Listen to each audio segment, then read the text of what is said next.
How does this score on the daily driver test? Consisting of design, wear experience, movement, and of course, legibility, you guys. Today we find out, how does the Tissot PRX do on the daily driver test? Jumping straight into the design with the dimensions, scoring a 4 out of 5 on the PRX, case size of 35 millimeters, lug-to-lug distance of 38.8 millimeters, and these end links, they don't articulate, so it actually ends up being 44.5 millimeters, but still, that's great.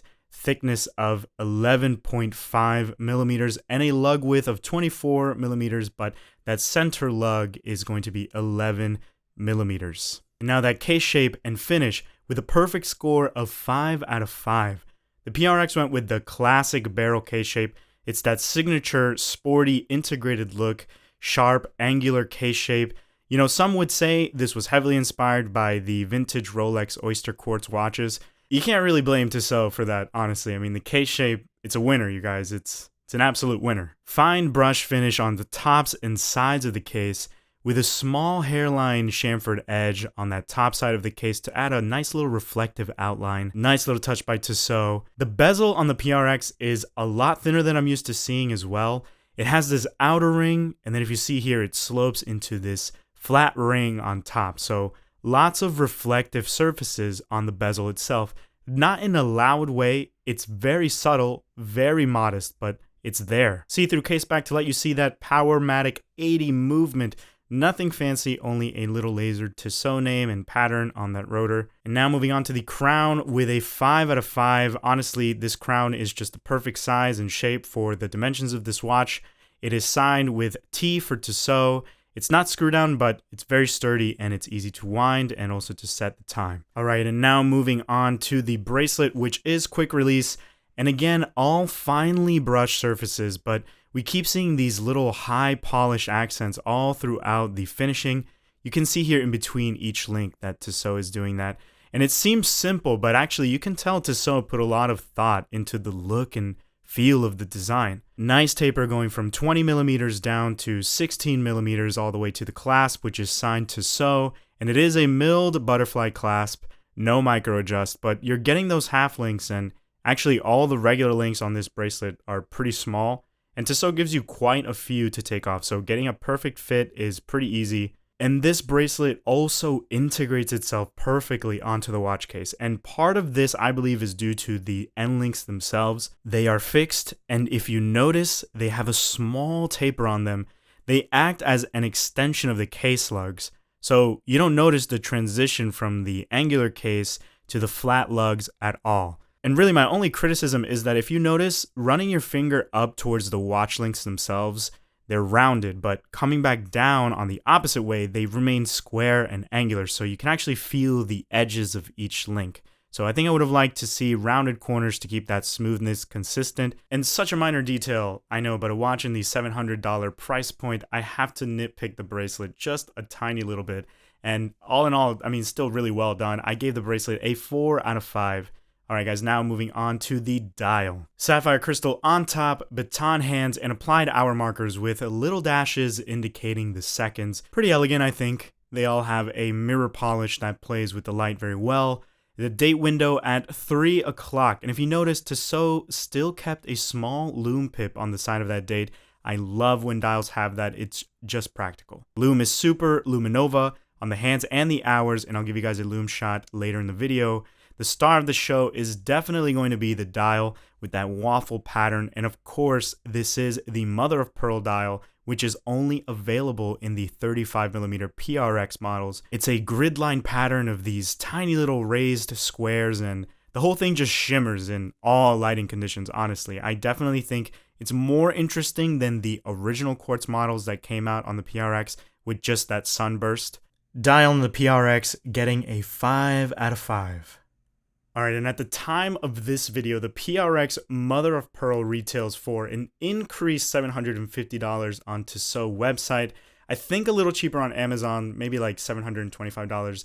And actually, as a matter of fact, you'll notice a slight increase on the price of all Tissot PRX models. I believe they used to be like $675. Now they're about $6.95. But of course, you can find other online retailers like Jomashop or other websites that would sell them for less. And if you are interested in getting this watch, I'm actually a Jomashop affiliate, so I will post the link in the description to this watch so that you can get a great price on it. The channel does get a small commission on it, but it is at no extra cost to you. So if you do end up getting this watch from there, then thank you so much for supporting the channel. All right, so PRX Design with a high score of 28 out of 30, that is near perfect. And now let's move on to the wear experience. All right, so wear experience, as you already know, we're gonna go through the comfort, we're gonna go through the wardrobe combination, and is it a baby driver? Starting with the comfort at a perfect 5, this watch is extremely comfortable to wear throughout the day. Bracelet is excellent, and weight is definitely not an issue. Actually, you kind of forget that you're wearing it. No micro adjust, but because of all the small links, you can absolutely get that perfect fit. And again, because of those end links, size of this case, this watch just hugs the wrist so well. Crown easy to wind up and set the time, just a really nice experience. Moving on to the wardrobe combination with a score of 4 out of 5, that's pretty good. No problem wearing this watch with pretty much any outfit. You can go casual with it because of its sporty design, but you can also dress it up with a suit and it still looks nice. You can meet in the middle with business casual. Honestly, the design just works. It's not loud at all, but it's still elegant. Just really the perfect accessory. Okay, and the only reason I'm giving it a 4 is because obviously it's an integrated bracelet watch. Tissot does make other straps for this watch, but I think a perfect score would mean that you'd be able to use any of the straps that you already have in your collection. Okay, now is this watch a baby driver? You guys, what is a baby driver? It is that daily driver watch that you want to wear, but you gotta baby it around a little bit. You don't want to get it scratched up. You don't want to ding it up. It's one of those. Baby driver score going to get minus points, starting from 0 being the best all the way to 5. And surprisingly enough, I scored this watch at a 2. Just do your best. I don't know how, but when I was wearing this watch, I wasn't really conscious of my wrist for some reason. I just felt very comfortable. I think it's a mixture of the brushed finish that hides the scratches well, the low profile in the case, also the smaller size of 35mm, 100-meter water resistance with that sapphire crystal, and odds are if you're hitting anything, it's probably going to be the bracelet. So definitely not a baby driver in my opinion. Overall wear experience with a total of 15 out of 20. And now moving on to the movement. This watch features the Powermatic 80 movement, the 80 standing for 80 hours of power reserve that this watch features. This watch is rated to be plus or minus 5 seconds a day, and honestly, I was clocking this movement at minus 2.9 seconds a day. It also hacks, and actually one thing that I really liked is that when you set the time and you click the crown, the hands don't jump or jolt. They're actually very steady, so it's pretty good to me. Accuracy is getting a 5 out of 5 on this movement. Now for the reliability. This movement is really as reliable as it gets. It's a total workhorse movement. This is a proven design. The Powermatic 80, it's based on the ETA 28242 movement.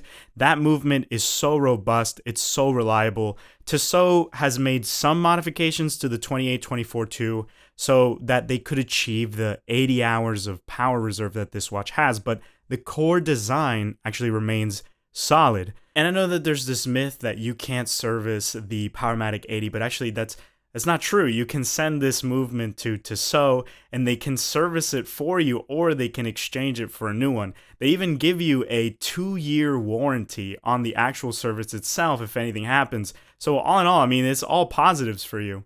This is a Powermatic 80 movement. It's a great movement, and I rated the reliability with a score of 5 out of 5.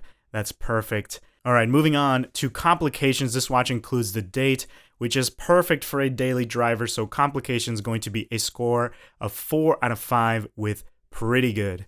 Okay, now lastly, moving on to the legibility, starting with, is this watch an easy reader? I gave this watch a 4 out of 5 for the easy reader score. The hour markers and the seconds are simple enough to be able to tell time at a glance. Honestly, my only real issue is that sometimes with the waffle dial pattern, the shimmer that the dial gives in certain lights, it makes it a little bit hard to tell the seconds apart. However, the lume is going to get a 2 out of 5. It definitely needs improvement. Here is a lume shot for you guys. Lume is Super Luminova, and I like that the color is blue. I like the scheme on the dial. I think that initially it's extremely legible. The only issue is that it doesn't really last long at all, especially on the hour markers as opposed to the hands. And throughout the time that I was wearing this watch, there were definitely multiple instances where I was looking down at my wrist in the dark or semi-dark environments, and I just could not tell the time. I just don't think that the hour markers do a good job absorbing the light to charge up the lume. So lume could be better on this one, but still enough to get the job done for day-to-day use. All right, now let's go through and add up all the totals for the Tissot PRX, starting with the design, coming in at a 28 with a 93%. Wear experience, 15 out of 20 with a 75%. Movement, 28 out of 30, again with that 93% on the PRX. And the legibility, only a 12 out of 20, 60%, bringing the total daily driver score to 83 out of 100. I think that anything above a 70 is going to be a quality daily driver, but the Tissot PRX scoring pretty high. And I'm just curious to hear from you guys. Do you actually own the Tissot PRX? What would you rate it on a score out of 100? I think 83 is a pretty solid, spot on in my opinion. And let me know also if you guys have any suggestions for another daily driver watch that you would like me to review or put through the daily driver test. And as always, guys, if you enjoyed this content, please go ahead and like and subscribe. So thank you so much for tuning in. And as always, see you in the next one. Bye.